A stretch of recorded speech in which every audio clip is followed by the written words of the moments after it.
Ce matin, vous nous emmenez dans un lieu qui est le premier lieu dédié à la philanthropie. Alors c'est moderne, ça ouvre aujourd'hui, hein, c'est tout neuf, c'est tout frais.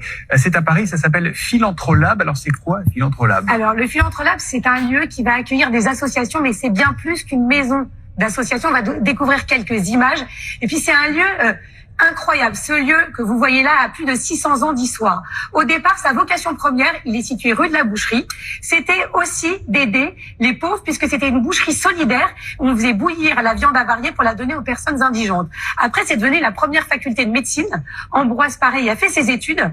Ah ouais. Et puis, Simone de Beauvoir a séjourné aussi là-bas et y a habité. C'était le centre aussi de l'UNEF, des étudiants.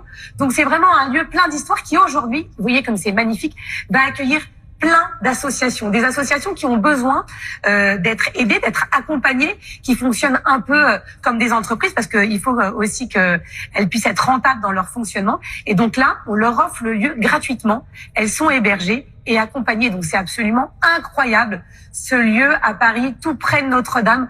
On a tous envie d'aller travailler dans de telles conditions. C'est très beau. Hein. Oui, c'est magnifique. Hein. Mais alors justement, vous nous parliez d'associations. Il y a des associations culturelles, c'est ça? Voilà, il y a plein d'associations différentes, dont des associations culturelles. Donc je vous propose de faire un petit focus sur 3 associations assez étonnantes.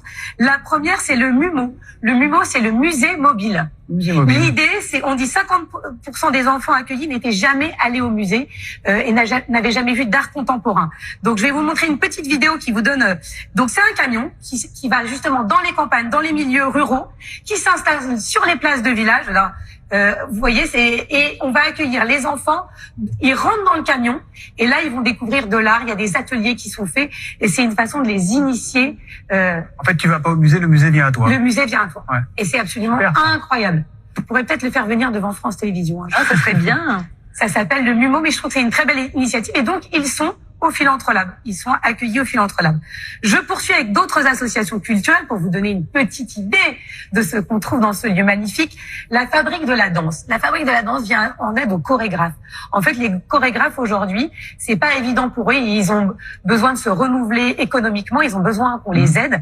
Donc, cette Fabrique de la danse va leur donner tous les outils pour les aider à pouvoir être rentables, à pouvoir se développer, à pouvoir se produire dans différents lieux, tous les contacts dont on a besoin quand on est chorégraphe, comment on fait connaître son spectacle, c'est sur... c'est une colonne vertébrale en fait. C'est une colonne vertébrale, exact. C'est comme une fédération presque des chorégraphes, donc mais ça reste une association. Eux, ils se définissent comme une start-up culturelle, mais ça reste une association et donc ça s'appelle la Fabrique de la danse. Pour tous les chorégraphes qui nous regardent, allez-y, il y a plein de conseils et c'est vraiment très très bien fait. Même quand on n'est pas chorégraphe, on apprend des choses. Et enfin, je voulais parler d'une autre association que vous connaissez sûrement tous les deux, qui s'appelle MEC.org, qui est aussi hébergée au Philanthrolab et qui agit énormément pour la culture pour tous. On rappelle le principe de MEC. N'importe qui, Julia, Thomas, vous pouvez faire une consultation au grand public si vous avez une idée. Est-ce que vous pensez qu'on a besoin de plus de culture dans tel domaine et ainsi vous allez avoir les réponses, les gens qui vont vous soutenir. C'est très participatif. C'est très très participatif, voilà. Ça s'appelle MEC.org et je rappelle donc, si vous voulez voir quand même cet hôtel de la Bûcherie, vous pouvez même, c'est pas ouvert au grand public tous les jours, mais ça l'est ce samedi pour les journées portes ouvertes entre 14h et 18h. Ah, donc le grand public pourra y aller ce samedi. Pourra y aller ce samedi en famille, faire des chasses au trésor et voilà, et s'initier à la philanthropie, c'est quand même un beau sujet. Moi, j'adore le MUMOB. Ouais, c'est super. Le MUMO, Le MUMO, pardon. C'est génial. Oui, le musée qui vient à vous, c'est génial.